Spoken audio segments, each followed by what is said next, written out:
Hi everyone and welcome to Media Hunt's 2021 Vision. It's the second week of January and we've got lots to report on. The market sentiment out there is nothing short of phenomenal. I'm going to get through a whole lot of announcements that we're going to be making in coming weeks. They are all along the eastern seaboard of Queensland, right up to Hayman Island, where we have a major announcement in the next couple of weeks coming in relation to some luxury villas up there. And they'll be tapping into a market that is pretty much dominating the eastern seaboard of Australia. And the downsizer market, the people that actually want to buy from interstate, buy into Queensland, buy lifestyle properties and actually just change their lives, which seems to be a byproduct of the COVID phenomenon. It's making people make decisions to move into Queensland a lot earlier than they usually anticipated.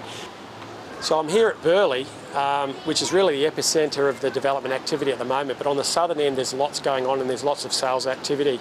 We know that Paul Gidwin from S&S Projects has got another project on the D-Bar Cafe site, which he's bringing to the market in the next couple of months, and I've seen the plans for that. It's absolutely spectacular, so stay tuned on that one. Kira Beach Hotel, we have an announcement that we can't announce just yet, but the sales in that, I can tell you, have been phenomenal. And that is probably going to be the bellwether project for the southern Gold Coast in terms of sales. Fantastic project, $380 million. The first residences, Miles residences, are selling very, very fast, and there is an announcement coming out on that in the next week or so. Further north at Jefferson Lane, 15 Jefferson Lane, very interesting. They are priced from $4 million up. There's 7 apartments in total.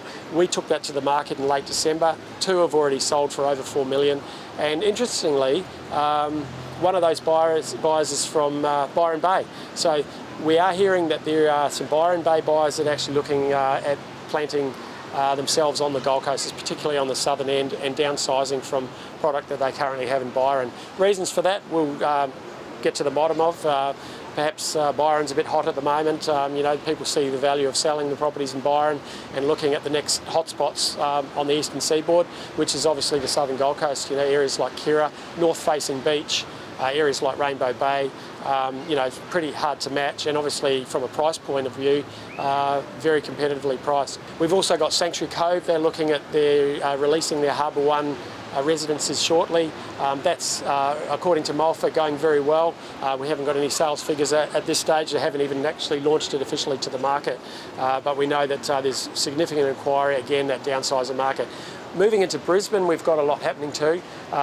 Again, the permeations of that lifestyle market into Brisbane.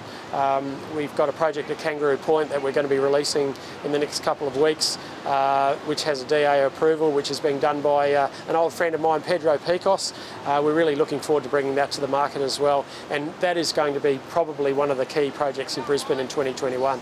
So we're really looking forward to, we're only in the second week of January, we're really looking forward to a whole bunch of announcements. We're working with a lot of developers at the moment that are really keen to get their projects into the market because the market's so hot. How long is it going to last for? Well, who knows, but what we do know is that interest rates are low. There are motivated buyers. We only need to look at the event, which is Ray White Surfers Paradise's event, which is on the 24th of January. There's a record 133 listings that Andrew Bell's got up there for that event, and that's a record in 30 years. So, and that's at a time when there's not a lot of properties on the market. So it just shows the activity, shows the interest in the Gold Coast market from both interstate and some overseas markets, like the expat market as well, is very strong. We've got a lot of major announcements coming up, and we're really looking forward to keeping you informed about what's going on around, particularly on the Gold Coast and also in southeast Queensland.